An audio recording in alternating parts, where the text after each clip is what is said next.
Episode की शुरुआत में हमें पहाड़ों के ऊपर एक सुंदर सा गांव दिखाया जाता है जिसके अंदर बहुत सारे सुंदर घर और इमारतें बनी हुई हैं। असल में ये एक सेक्ट है जिसका नाम टैंगमैन है। अब फिर हमें इस सेक्ट के बाहर वाले जंगल में एक नौजवान को दिखाते हैं जो कुछ एल्डर्स से बचते हुए भाग रहा था। एल्डर्स उसको पकड़ने की कोशिश कर रहे थे और उस पर अटैक भी कर रहे थे, लेकिन वो नौजवान सभी अटैक से बचता हुआ आगे बढ़ रहा था। और ये बात एल्डर्स को बहुत शॉक करती है क्योंकि वो एल्डर्स इतने शक्तिशाली थे कि उनके अटैक से बचना नामुमकिन सा ही होता था। नौजवान का नाम टैंग शैन है और अब भागते भागते आगे एक खाई आ जाती है और अब टैंग शैन रुक जाता है और यहाँ से हमें ये पता चलता है कि टैंग शैन ने सेक्ट लाइब्रेरी के अंदर घुसकर सीक्रेट टेक्निक सीख ली थी। ऐसा करना मना था और अब इसकी सजा में टैंग शैन को मृत्यु दंड दिया जाने वाला है। वहाँ टैंग शैन जो अपने असूलों का पक्का था और उसे ये पता था कि इसकी सजा मृत्यु दंड ही है, इसीलिए वो खुद अब सुसाइड करने का ही डिसाइड करता है और साथ ही साथ उन्हें ये भी बताता है कि उसने इस सीक्रेट टेक्निक को किसी और को नहीं बताया है और सारी टेक्निक्स उसके कमरे में ही हैं। और ऐसा कहते ही वो उस टेक्निक का सबसे खतरनाक हथियार निकाल लेता है और सेक्ट के लीडर को समर्पित करता है, जिसके बाद वो अपने सारे कपड़े उतारता है क्योंकि वो टैंग सेक्ट से लिया हुआ सब कुछ वापस लौटा देना चाहता था और फिर खुद खाई से नीचे कूद जाता है।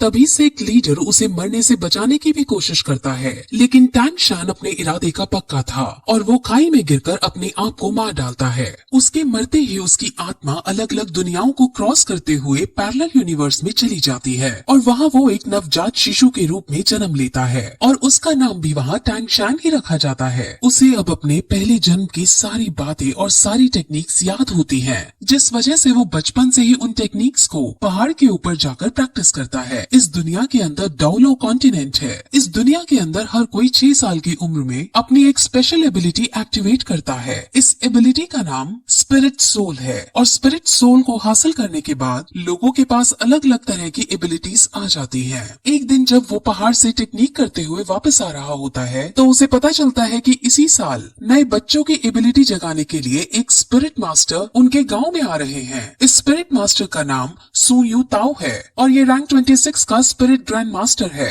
असल में यहाँ की कल्टीवेशन 1 से 100 में बनती है और इनमें 1 से 10 के रैंक वाले को ट्रेनी कहते हैं, 10 से 20 वाले को स्पिरिट मास्टर कहते हैं, 21 से 30 वाले को स्पिरिट ग्रैंड मास्टर कहते हैं, 31 से 40 वाले को स्पिरिट एल्डर कहते हैं और ऐसे ही इनके रैंक के अनुसार ये बनते हैं और इनके बारे में हमें अब आगे पता चलेगा। अब सब बच्चों की एबिलिटीज जगाने के लिए इस गांव का चीफ सारे बच्चों को इकट्ठा करता है। अब गांव के सारे बच्चे एक साथ इकट्ठा होकर एक बिल्डिंग में जाते हैं जहाँ पर स्पिरिट मास्टर एक एक करके उनकी एबिलिटीज को जगाता है। वहाँ पर टैंग शैन भी मौजूद है और वो भी यहाँ अपनी एबिलिटी को अवेकन करने आया होता है।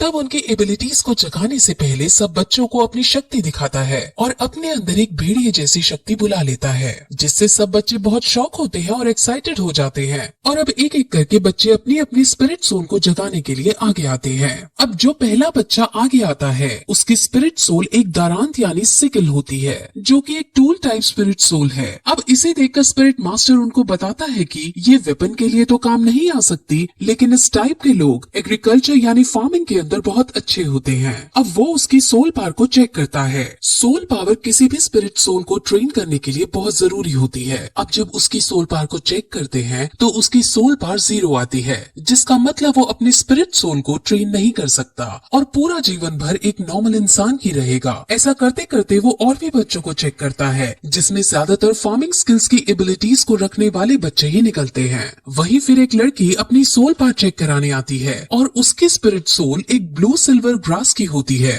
ब्लू सिल्वर ग्रास बहुत कॉमन ग्रास है और इसकी कोई स्पेशल एबिलिटी भी नहीं होती और इस टाइप की स्पिरिट सोल को सबसे बेकार स्पिरिट सोल माना जाता है और ये बहुत कमजोर होती है। अब इसके बाद हमारा मेन कैरेक्टर जिसका नाम टैंग शैन है वो आगे आता है और अपना सीधा हाथ बढ़ाकर कॉन्सेंट्रेट करता है और उसके हाथ से भी ब्लू सिल्वर ग्रास बाहर आती है, लेकिन तभी उसके उल्टे हाथ में भी कुछ होने लगता है और वहाँ पर हमें एक हथौड़ा दिखता है जिसे वो मुंह बंद करके छुपा लेता देता है। अब इसके बाद स्पिरिट मास्टर टैंगशान की सोल पार्ट चेक करता है और उसकी सोल पार्ट 10th लेवल पर होती है और ये बहुत रेयर कंडीशन होती है। असल में जिन लोगों की सोल पावर अवेकनिंग के वक्त फुल यानी 10th लेवल की होती है तो उन्हें बॉर्न विद सोल पावर यानी कि इनेट सोल पावर का दर्जा दिया जाता है और ऐसे लोग बहुत ही काम के होते हैं। ऐसे लोग बहुत ताकतवर बनते हैं और लाइफ में बहुत आगे तक जाते हैं। अब स्पिरिट मास्टर उसे बताते हैं कि अवेकन होने के बाद सोल पावर की 10th लेवल सबसे हाईएस्ट लेवल होती है, जिस पर अब टैंगशान ये पूछता है कि क्या हम इसके आगे नहीं जा सकते, यानी क्या इसके आगे ट्रेन नहीं कर सकते, जिस पर मास्टर उसे समझाते हैं कि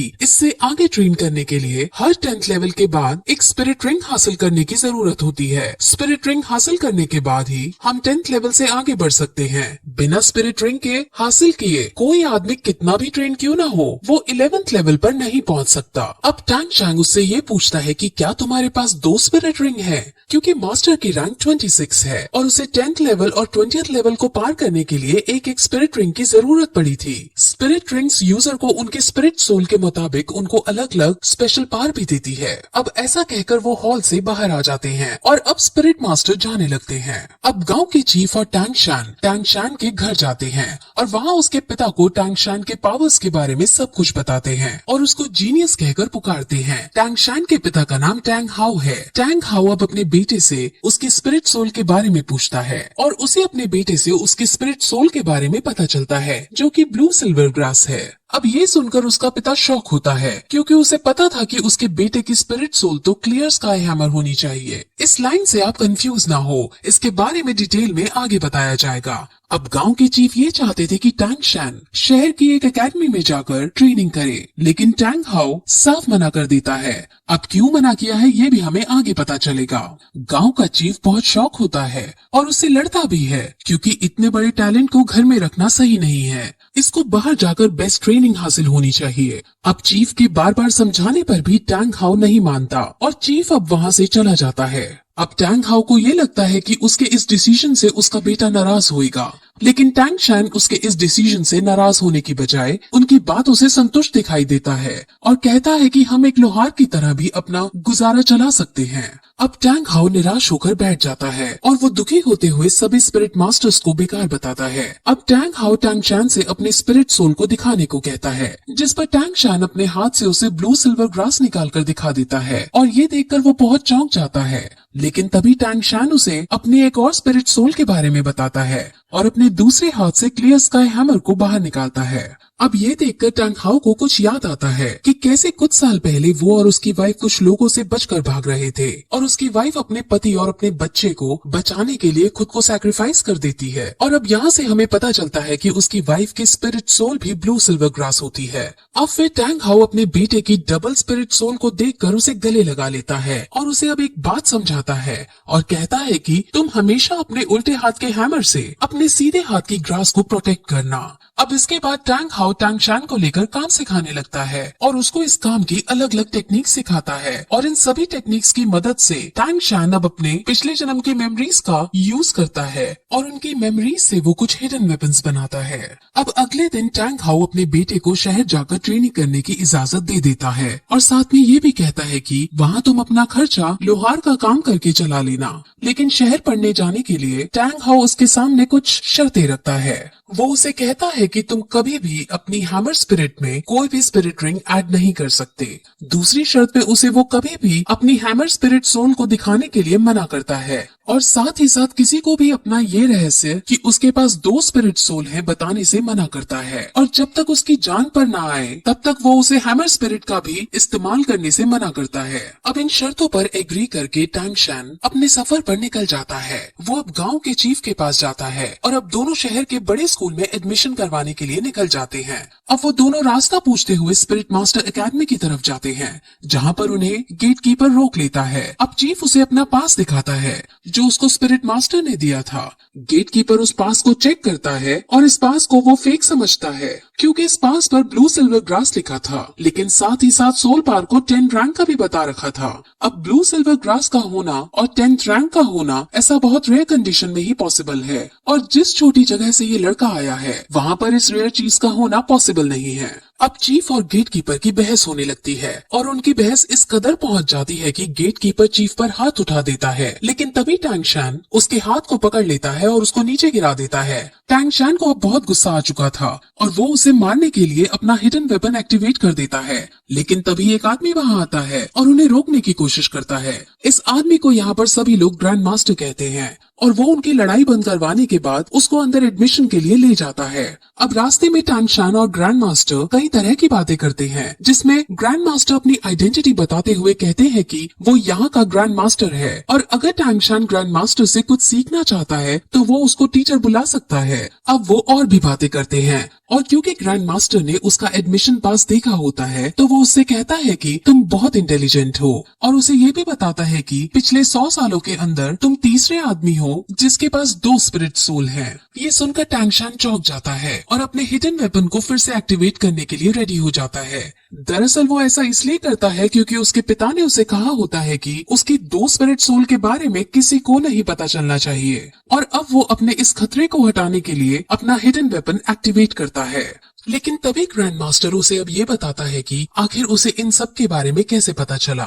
असल में ग्रैंड मास्टर बहुत ज्यादा इंटेलिजेंट है और उसने पहले भी बहुत सारी रिसर्च कर रखी थी। उसमें उसे पता चला था कि दुनिया के अंदर ब्लू सिल्वर ग्रास वाली स्पिरिट सोल के सिर्फ 647 लोग हैं, और उनमें से सिर्फ 16 के पास सोल पावर है, और उन 16 की भी रैंक 1 से ज्यादा नहीं है। सोल पावर हमेशा स्पिरिट सोल की क्वालिटी के प्रोपोर्शन में रहती है, जिस वजह से ब्लू सिल्वर ग्रास की फुल सोल पावर नहीं हो सकती। इसीलिए ग्रैंड मास्टर श्योर है कि इसके पास 2 स्पिरिट सोल हैं। अब उनकी ये सब बातें सुनकर टैंग शैन समझ जाता है कि ये ग्रैंड मास्टर बहुत समझदार आदमी है, और वो तुरंत उसके सामने झुककर उन्हें अपना गुरु बनने के लिए प्रार्थना करता है, और अब ग्रैंड मास्टर उसे अपने डिसाइपल के रूप में एक्सेप्ट कर लेते हैं। अब फिर वो दोनों स्कूल के अंदर प्रिंसिपल के पास जाते हैं, और प्रिंसिपल उसका एडमिशन पास देखता है। उसे भी थोड़ा अजीब लगता है कि ये ब्लू सिल्वर ग्रास है, लेकिन इसकी सोल पावर फुल है, लेकिन साथ में ग्रैंड मास्टर को देख वो उसको एडमिशन दे देता है। ग्रैंड मास्टर हालांकि यहाँ का कोई टीचर नहीं है, लेकिन प्रिंसिपल और बाकी सब ग्रैंड मास्टर की बहुत इज्जत करते हैं, और ग्रैंड मास्टर का रुतबा पूरे शहर के अंदर है। अब टैंग शैन को हॉस्टल 7 अलॉट किया जाता है, और अब वो अपने हॉस्टल के अंदर जाने लगता है। जैसे ही वो अपने हॉस्टल का गेट खोलता है, वैसे ही वहाँ एक बच्चा उस पर अटैक कर देता है। टैंग शैन उस बच्चे से लड़ता है और दोनों के बीच फाइट होने लगती है। इस फाइट में टैंग शैन आसानी से उस बच्चे को मार दे देता है, और सब बच्चे टैंग शैन के लिए ताली बजाने लगते हैं। अब फिर वो बच्चा खड़ा होता है और सम्मान पूर्वक उसे बताता है कि ये हॉस्टल का एक ट्रेडिशन है। यहाँ जो भी नया बच्चा आता है उससे यहाँ का बिग बॉस लड़ाई करता है, और अगर वो नया बच्चा जीत जाता है तो उसे यहाँ का बिग बॉस बना दिया जाता है। अब क्योंकि टैंग शैन जीत गया था, इसलिए सब उसके सामने झुक जाते हैं और उसे अपना बिग बॉस कहने लगते हैं। और तभी फिर हम ये देखते हैं कि वहाँ एक नई लड़की आती है। उस नई लड़की का नाम लिटिल वू है, और अब परंपरा के अनुसार टैंग शैन इस लड़की पर अटैक कर देता है, और फिर यही ये एपिसोड इस तरह खत्म हो जाता है।